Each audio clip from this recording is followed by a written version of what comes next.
Joining me now is Charles Cascarilla, the co-founder and CEO of Paxos, the cryptocurrency partner for PayPal. Charles, it's great to have you. And listen, I mean, let's say I just am somebody whose pension fund has now, a 0.5% or 1% allocation to Bitcoin. Should I be comfortable with that? Well, I mean, look, I think having a small allocation of Bitcoin is something almost everybody should have. But at the same time, it's really thinking of it as a call option. The point of owning gold is because you want to have a store of value. The point of owning Bitcoin is that it could become gold. And so we don't know exactly if that's going to happen. It's possible it might not. But on the other hand, it's been around now for 12 years. It's lived through a lot of turmoil, a lot of tests. It's the best example we have of digital gold. And what we've seen through COVID is that people's lives are more and more digital. They're online. They need to have a digital store of value. And just as importantly, everyone has seen what's going on with the Federal Reserve balance sheet, and people are looking for ways in which they can protect their assets. And so Bitcoin is an example of one way to do that. Absolutely, Charles, although it's interesting to me that in some ways it's quite simply the herd mentality where people realize, okay, there's going to be 21 million of them.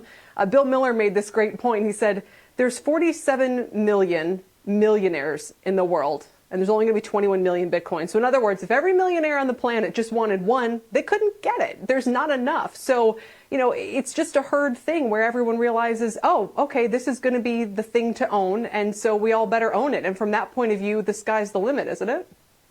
Well, I mean, look, that's certainly one way in which the price goes up. You get a lot of people buying something that has a finite amount. But on the other hand, there is some fundamental relevance to what's going on here, which is that there is a need for a store of value. There's a need for a purely digital store of value. And that's what Bitcoin represents. And so there's, of course, other ways that could happen. And it doesn't need to necessarily be Bitcoin. But so far, nothing has come along that's better. And so this is a real chance to own something at the early stages of a transformation. And really, you're going now from an early adopter community to the mainstream. And I think that's partly what PayPal enabling this for their users is bringing to light. There's maybe 40 or 50 million people that were involved in the Bitcoin ecosystem up till now. And instead, we're going to go to something that looks like billions of people over the next year. That's a huge shift. Coinbase filing confidentially for its IPO. This, of course, as Bitcoin is surging to record highs today. Let's go to Leslie Picker for those details. Leslie.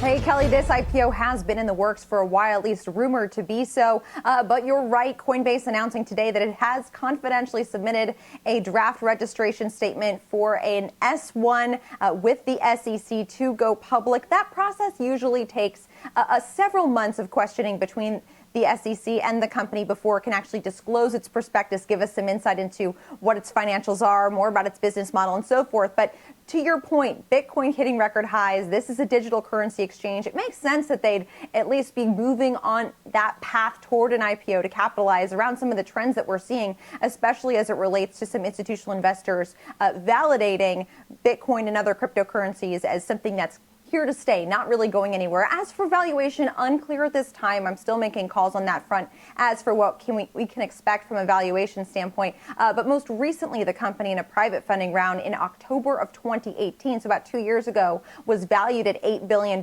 So I think it's safe to say if they're looking for a valuation higher than that, that we could expect this IPO to come in around $1 billion or even greater than that. So more to come on this front, but Coinbase, just the latest company to file confidentially for an IPO as this IPO parade marches on into 2021, guys. Yeah, Leslie, we were just talking about that, but just to be clear, there's probably no way this thing is coming in the next couple of weeks before year end, anything like that. It's just a way of saying it could be coming in the first quarter. Exactly. First quarter, possibly. That would be, I would say, the quickest timeline it could possibly go public if all goes well with the questioning with the SEC. But no, once you file your IPO, assuming that they've done so confidentially today and aren't just announcing it today, maybe they did it a couple weeks ago, that's possible, and just announced it today. But assuming they did file confidentially today, it would take probably months of back and forth with the SEC before we start to see some real traction as far as a roadshow, official marketing, as well as the, of course, document itself once it's flipped to being public so we can see it.